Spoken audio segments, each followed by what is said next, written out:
बच्चों आज शुरू करते हैं एक्सरसाइज 12.3 मोस्ट इम्पॉर्टेंट एक्सरसाइज, क्योंकि इसमें से क्वेश्चन आना ही आना है बोर्ड में। ठीक है, तो ये कुछ पुराने फार्मूले जो हम यूज़ करेंगे इसमें, area of circle, area of semi circle सामने लिखे हुए हैं आपके, पता ही है आपको, जूनियर क्लासेस में करके आए हो। Half pi are square, side square, area of square, area of equilateral triangle, √3/4 side square. बाकी जितने भी 12.2 में किए हैं उनका यूज़ होगा। ठीक है बच्चों, तो ये एक्सरसाइज बेस्ड किस पे है, आपको एक डायग्राम वहाँ पे गिवन में होगा जिसमें आपको कुछ एरिया शेड किया होगा। आपको वो शेडेड पोर्शन का एरिया बताना होता है कि आप कैसे फाइंड करेंगे। ठीक है, वो फाइंड करना होता है। तो क्वेश्चन नंबर 1 उठाते हैं हम। ये डायग्राम गिवन है, इसमें इतना एरिया जो है ये शेड है बच्चों। तो आपको शेडेड एरिया बताना है कि कैसे निकाल लेंगे। ये कुछ वैल्यूज़ गिवन है हमें, PQ और PR। ठीक, तो देखते हैं बच्चों। तो अगर मैं देखूं, अगर आप देख रहे हो यहाँ पे बच्चों, ये देखें, जब सेंटर से लाइन जाती है तो सर्कल जो है वो दो पार्ट में टूट जाता है, दो सेमी सर्कल्स में, एक ये सेमी सर्कल एक ये वाला। तो शेडिड एरिया जो है वो इस सेमी सर्कल के बीच में आ रहा है, तो हम सिर्फ इसका यूज़ कर लेंगे बच्चों। ठीक है, तो ये मैंने अलग से इसको काट लिया। देखें, अब इसमें से आपको सिर्फ शेडिड एरिया बचाना है बच्चों। आप माइंड में देखना कि अगर आपके हाथ में सीजर हो और आपको ये शेडिड पोर्शन बचाना हो तो आप किस पार्ट को कट करेंगे। ठीक है, तो इजीली आप देख के बता सकते हो, 10th क्लास में हो आप इजीली देख के बता सकते हैं कि इस सेमी सर्कल में से अगर हम इस ट्रायंगल को हटा दें तो हमारे पास शेडिड पोर्शन बच जाता है। ठीक है, तो सेमी सर्कल के एरिया में से आपको इस ट्रायंगल का एरिया जो है वो हटाना पड़ेगा, माइनस करना पड़ेगा, तो आपको शेडिड एरिया मिल जाएगा। तो सबसे पहले अगर आप ये स्टेप लिखते हैं बोर्ड में तो इसका 1 नंबर है बच्चों, इसके आगे आप कुछ भी कैलकुलेट चाहे ना करें। तो शेडिड एरिया वाला स्टेप पहले लिख दिया करें कि कैसे फाइंड करोगे आप कि ये सेमी सर्कल जो है, इस पूरे सेमी सर्कल के एरिया में से हम किसका एरिया माइनस कर देंगे, ट्रायंगल PQR का एरिया माइनस कर देंगे। ठीक है बच्चों, अब क्योंकि सेमी सर्कल में जो भी एंगल बीच में बनता है बच्चों वो हमेशा 90 डिग्री का बनता है। ठीक है, डायामीटर के दो एंड से इस पूरे सेमी सर्कल में जितने भी एंगल बनेंगे वो सारे 90 डिग्री के होंगे। तो यहाँ पे तो जस्ट एक ही एंगल बन रहा है तो ये 90 का होगा। अब क्योंकि ये 90 है तो ये एक राइट एंगल ट्रायंगल बन जाती है बच्चों, और इसका एरिया आप इजीली निकाल सकते हैं, half into base into height. लेकिन आपको प्रॉब्लम जो है वो कहाँ पे आने वाली है बच्चों, कि सेमी सर्कल का एरिया जो है वो आपको निकालना पड़ेगा। तो सेमी सर्कल के एरिया के लिए हमें रिक्वायरमेंट जो होगी वो होगी रेडियस की, जो कि क्वेश्चन में गिवन नहीं है। अगर आप देख रहे हो तो क्वेश्चन में रेडियस कहीं भी गिवन नहीं है, और सेमी सर्कल में हमें रेडियस की ज़रूरत पड़ती है। ठीक है बच्चों, तो आप देखें ध्यान से, देखो ये जो है ये पूरे सेमी सर्कल का डायामीटर है बच्चों। जो डायामीटर सर्कल का होता है वही सेमी सर्कल का भी होता है, तो ये डायामीटर है। तो अगर आप ध्यान से देख रहे हो तो ये जो डायामीटर है सेमी सर्कल का वो इस ट्रायंगल के लिए हाइपोटेन्यूज का काम भी कर रहा है, वो इस ट्रायंगल का हाइपोटेन्यूज भी है। देख रहे हो यहाँ पे, तो हम क्यों ना इस ट्रायंगल में पाइथागोरस थ्योरम लगा दें और हाइपोटेन्यूज फाइंड कर लें। जैसे ही आप पाइथागोरस से फाइंड कर लेंगे तो आपको ये वाली साइड मिल जाएगी जो कि सेमी सर्कल का डायामीटर होगी। और डायामीटर से रेडियस कैसे निकालते हैं, हाफ करके बच्चों। ठीक है, तो हम स्टार्ट करने लगे हैं। सबसे पहले ट्रायंगल PQR, इसमें आप पाइथागोरस थ्योरम लगाएंगे, hypotenuse square is equal to base square plus perpendicular square. अब PR साइड 7 गिवन है, PQ आपको 24। हाइपोटेन्यूज QR जो है वो आपको फाइंड करना है पहले। तो QR square is equal to base square plus perpendicular square. 7 square is 49, 24 square, 24 multiply 24 is 576। इनको प्लस करते हैं बच्चों, आ जाता है 625। नाउ QR का जैसे ही आप स्क्वायर हटाते हैं 625 के ऊपर आ जाएगा रूट, और बच्चों 625 का अंडर रूट कितना होता है, 25। तो आपके पास ये साइड आ चुकी है बच्चों 25, ये वाली साइड जो है ये 25 आ चुकी है। यानी आपको अब जो सेमी सर्कल है उसका डायामीटर मिल चुका है, डायामीटर ऑफ सेमी सर्कल जो कि QR है, वो 25 मिल गया आपको। तो रेडियस कितना होती है बच्चों, डायामीटर का हाफ ऑफ डायामीटर। तो 25 हुआ डायामीटर, अपॉन में 2 कर दें तो हमें रेडियस मिल चुकी है सेमी सर्कल की। ठीक है, इसको एज इट इज़ यूज़ कर लिया करो डिवाइड करने के बजाय। अगर इससे ये कट नहीं होता तो इसको एज इट इज़ ही टर्म को यूज़ कर लिया करें। ठीक है जी। तो शेडिड एरिया वाले स्टेप पे बच्चों अब हम आते हैं। हमें सिर्फ रिक्वायरमेंट रेडियस की थी, बाकी सभी चीज़ें इस क्वेश्चन में हमें गिवन हैं। तो शेडिड एरिया हमने क्या लिखा था, area of semicircle minus area of triangle P Q R which is right angle triangle. तो एरिया ऑफ सेमी सर्कल होता है बच्चों half pi are square, minus area of right angle triangle is half into base into height. तो 1/2 पाई are square, are को आपने 2 times लिखना है बच्चों, पाई की वैल्यू 22/7, आर इज 25/2, स्क्वायर है इसलिए 2 टाइम्स लिखेंगे। Half into base of triangle into height of triangle. Base कितना है ट्रायंगल का 7 एंड हाइट इज 24। इसमें कटिंग का ज़्यादा स्कोप है नहीं बच्चों, यहाँ पे एक ही कटिंग होती है, बाकी सब मल्टीप्लाई कर दें। 25 जा 625, उसको 11 से और कर देंगे हम। ये मिलता है हमें 6875 डिवाइड बाय 7 2 जा 14, 14 2 जा 28, माइनस यहाँ से देखें बच्चों 2 से अगर आप इसको कैंसिल करते हैं 12 पे तो हमें कितना मिलता है, 12 इंटू 7 84। अब आप एलसीएम ले लेंगे बच्चों, डिवाइड में 1 लगाते हैं हम, एलसीएम 28, 28 के टेबल में 28 आया 1 पे, 1 इंटू 6875 इज 6875, माइनस 1 से 28 को डिवाइड करते हैं 28 पे जाएगा, 28 को 84 से ना हो मल्टीप्लाई,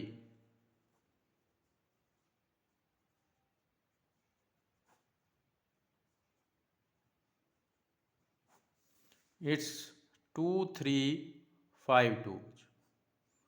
तो लास्ट स्टेप आता है बच्चों, इनको हम माइनस कर देंगे एंड आंसर आपके सामने होगा 5 - 2 3, 7 - 5 2, 8 - 3 5 एंड 6 - 4 2 4। तो this is the required answer बच्चों, ये एनसीईआरटी में आपका आंसर होगा क्वेश्चन नंबर 1 का। तो क्वेश्चन कोई मुश्किल नहीं है, अगर आप ये स्टेप जो है इसको समझ जाते हैं कि शेडिड एरिया फाइंड कैसे करेंगे। ठीक है बच्चों, तो पहला क्वेश्चन सिंपल था, आपने करना क्या है, वो सेमी सर्कल के एरिया में से आपको इस ट्रायंगल का एरिया माइनस कर देना है। तो ट्रायंगल को तो बेस और हाइट चाहिए हमें एरिया में, वो दोनों हमें पता थी, लेकिन सेमी सर्कल की रेडियस जो हमें चाहिए थी वो गिवन नहीं थी।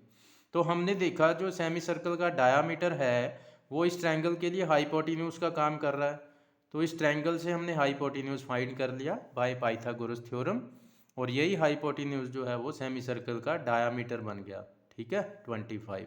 तो रेडियस हमने फाइंड कर ली डिवाइड बाय 2 करके। तो शेडिड एरिया कैसे आया है, area of semicircle minus area of triangle P Q are. ये हाफ पाई आर स्क्वायर, इधर half into base into height. बच्चों आगे तो वैल्यूज रखी हैं आपने, वो एलसीएम लेके आंसर आपके सामने होगा। ये था बच्चों क्वेश्चन नंबर 1। नेक्स्ट करते हैं क्वेश्चन नंबर 2। देखें डायग्राम गिवन है आपको, 2 कंसेंट्रिक सर्कल बनाए हुए हैं, एक ही सेंटर है, वो दोनों का कंसेंट्रिक सर्कल्स हैं।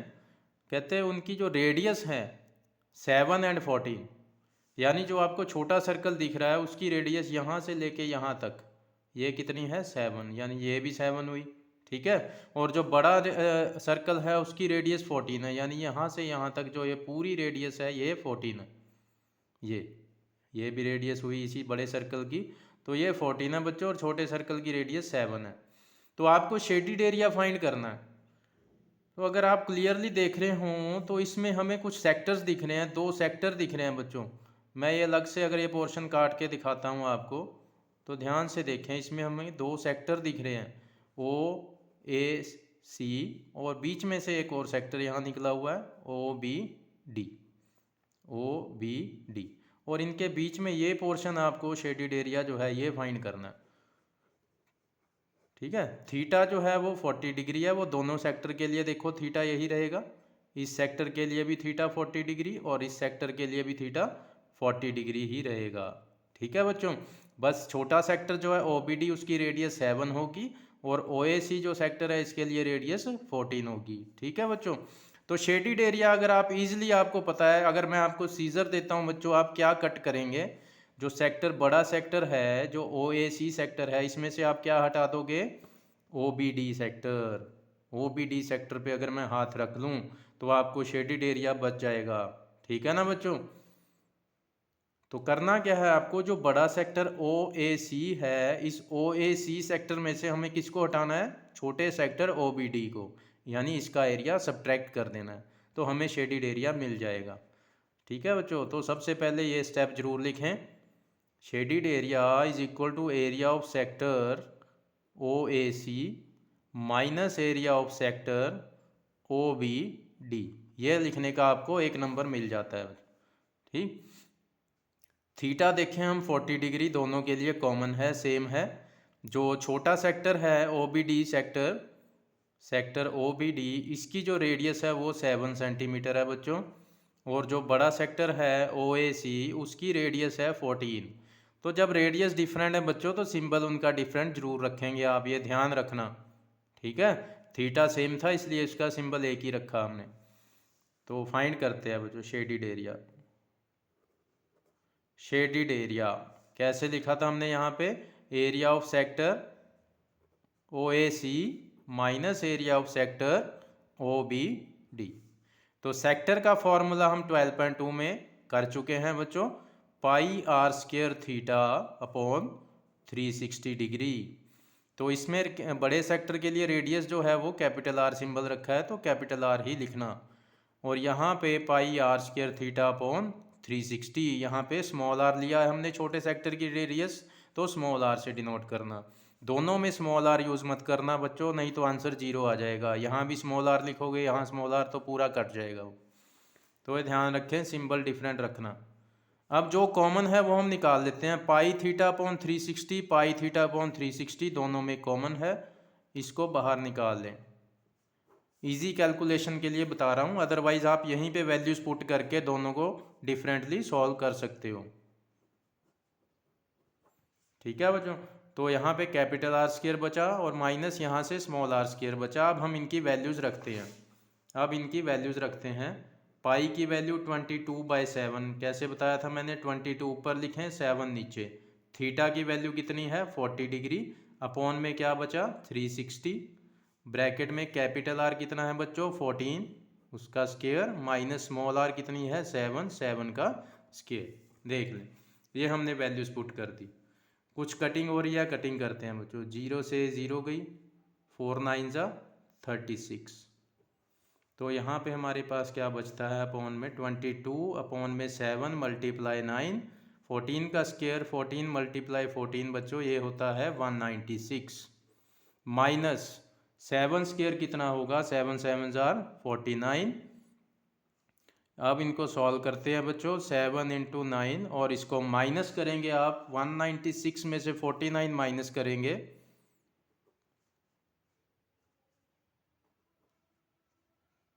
इट्स 147। अब आप सोच रहे होंगे सर यहाँ पे 7 9 जा 63 क्यों नहीं किया, जस्ट इस वजह से ताकि आप कटिंग में आपको इजी रहे, कि मल्टीप्लाई अगर मैं 63 कर देता आपको सोचना पड़ता कि हम किस टेबल पे कटिंग करें। अब यहाँ पे ये 7 और 9 डिफरेंट, आप इजीली देख सकते हो कि ये 7 से कट रहा है, बड़ी इजीली कट रहा है। कैसे, 7 2 जा 14 और फिर 7 उतारोगे 7 1 जा 7, कट गया इजीली।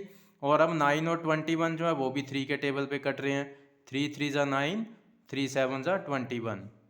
ठीक है बच्चों, आगे कटिंग होती नहीं तो आंसर आपके सामने होगा बच्चों, 22 × 7 154 divide by 3 centimetre square, this is the shaded area.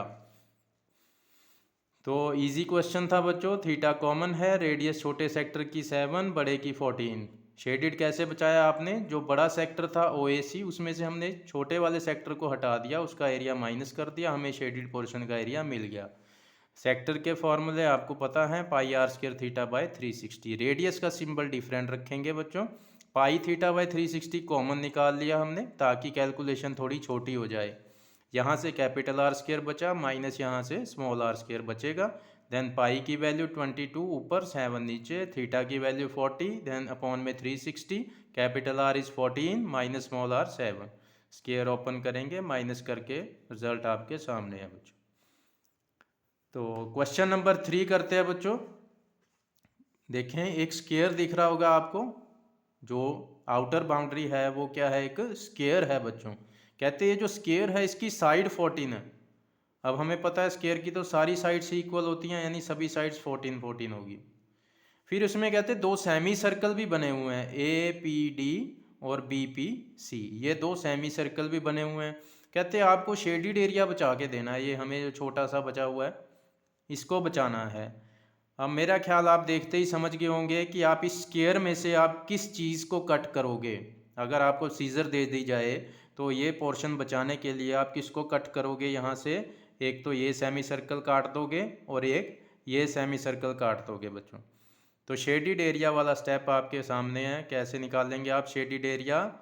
Area of square, जो आउटर बाउंड्री है पूरी वो स्क्वायर है, उसमें से क्या माइनस कर दोगे आप, area of two semicircles. एक ये सेमी सर्कल काटोगे और एक ये वाला सेमी सर्कल काटोगे। दोनों को मैंने इकट्ठा क्यों लिख दिया, क्योंकि दोनों की वैल्यूज़ जो हैं वो सेम हैं। कैसे सेम है, देखो स्क्वायर की ये जो साइड है बच्चों, ये जो स्क्वायर की साइड 14 है वो इस सेमी सर्कल का डायामीटर भी तो बन रही है। देखें, सेमी सर्कल का डायामीटर भी तो बन रही है। इसी तरह इधर भी साइड देखें 14 है, तो ये इस सेमी सर्कल का डायामीटर बन गई। तो दोनों सेमी सर्कल का डायामीटर सेम है, इट मीन्स इनकी डायमेंशन सेम है, तो आप दोनों का इकट्ठे निकाल सकते हो। अगर डायमेंशंस डिफरेंट होती हैं वैल्यूज़, तो आप उनको अलग अलग ही निकाल सकते हो, इकट्ठे नहीं। तो यहाँ वैल्यू दोनों की सेम है, इसलिए मैं इकट्ठे ही निकाल दूंगा। तो कैसे बचाएंगे शेडिड एरिया, स्क्वायर के एरिया में से आप इन दो सेमी सर्कल का एरिया माइनस कर दोगे, आपको शेडिड पोर्शन का एरिया मिल जाएगा। ठीक है बच्चों। तो एरिया ऑफ स्क्वायर तो होता है साइड मल्टीप्लाई साइड या साइड स्क्वायर। तो साइड ऑफ स्क्वायर तो हमें पता है 14। सेमी सर्कल के लिए आपको रेडियस निकालनी पड़ेगी। अब मैं क्लियरली आपको दिखा चुका हूँ, जो साइड ऑफ स्क्वायर है वो इस सेमी सर्कल के लिए डायामीटर बन चुकी है। यहाँ हम क्यों ना लिख लें इसको, जो साइड ऑफ स्क्वायर है वो क्या है, किसके इक्वल है, एक तरह से डायामीटर ऑफ सेमी सर्कल भी बन रही है यहाँ पे। तो साइड ऑफ स्क्वायर अगर 14 दी हुई है आपको, it means diameter of semi circle भी कितना हो गया, diameter of semicircle is 14 centimetre. तो अगर आपको डायामीटर पता चल जाता है तो रेडियस निकालना मुश्किल नहीं है। रेडियस कैसे निकालते हैं, डायामीटर अपॉन 2। तो डायामीटर 14 है, then radius is 14 upon 2, that is 7। तो रेडियस आ चुकी है 7 सेंटीमीटर। तो जैसे ही आपको सेमी सर्कल की रेडियस पता लगती है, अब आप फाइंड करना शुरू कर देंगे शेडिड एरिया। कैसे, area of square minus area of two semicircles. तो करते हैं सॉल्व बच्चों। Shaded area is equal to area of square minus area of two semicircles. तो एरिया ऑफ स्क्वायर क्या होता है बच्चों, साइड स्क्वायर या फिर side multiply side, minus area of semicircle is half pi are square. ये तो एक सेमी सर्कल का है, सेमी सर्कल कितने लिए हमने यहाँ पे 2, तो 2 से मल्टीप्लाई कर देंगे, 2 सेमी सर्कल का एरिया आ गया। अब साइड ऑफ स्क्वायर कितनी गिवन थी हमें 14, यानी इसका एरिया कितना होगा 14 multiply 14, side multiply side, minus 2 से 2 कैंसिल करते हैं, पाई की वैल्यू रखते हैं 22/7, और रेडियस कितनी आई थी सेमी सर्कल की 7, स्क्वायर है तो 2 टाइम्स लिखेंगे इसको,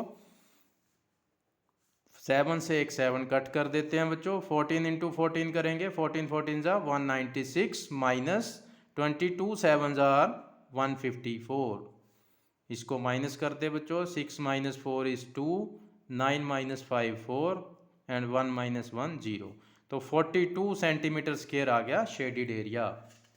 तो बहुत इजी क्वेश्चन है एंड इम्पॉर्टेंट क्वेश्चन है बच्चों, ये इस बार बेसिक में या स्टैंडर्ड में एक क्वेश्चन में आया भी हुआ है। जो इस बार सीबीएसई ने सैम्पल पेपर इशू किया उसमें आया भी है ये बेसिक में। तो आप क्लियरली देख सकते हैं बच्चों, इस स्क्वायर में से आपको 2 सेमी सर्कल जो है ये कट कर देने हैं, इनका एरिया हटा देना है। आपको शेडिड एरिया मिल जाएगा। स्क्वायर की साइड गिवन है तो इसका एरिया इजीली निकाल सकते हो side into side. Semi circle की आपको रेडियस चाहिए होती है, डायरेक्ट नहीं गिवन, इट मीन्स आपको डायग्राम में उसको ढूंढना पड़ेगा। तो जो साइड ऑफ स्क्वायर थी ये 14 थी, तो वो इस सेमी सर्कल के लिए डायामीटर बन गई। आपका काम बन चुका है बच्चों, डायामीटर मिल गया आपको 14, तो रेडियस आ गई 7। ठीक है, तो उसके बाद तो बस जस्ट हमने फॉर्मूले ही लगाने हैं, side into side minus 2 semi circle के लिए 2 से मल्टीप्लाई कर दोगे, एक का हाफ पाई आर स्क्वायर, तो 2 सेमी सर्कल का 2 into half pi are square, 2 से 2 कट गया, वैल्यूज रखोगे आप, side of square is 14, 14 into 14 इसका एरिया, और यहाँ पे जो सेमी सर्कल की रेडियस थी वो 7 थी, तो एक 7 हमने कट कर दिया पाई के 7 से, आंसर इज 42। तो आज इतना ही करेंगे, कल हम नेक्स्ट 3 क्वेश्चन करेंगे।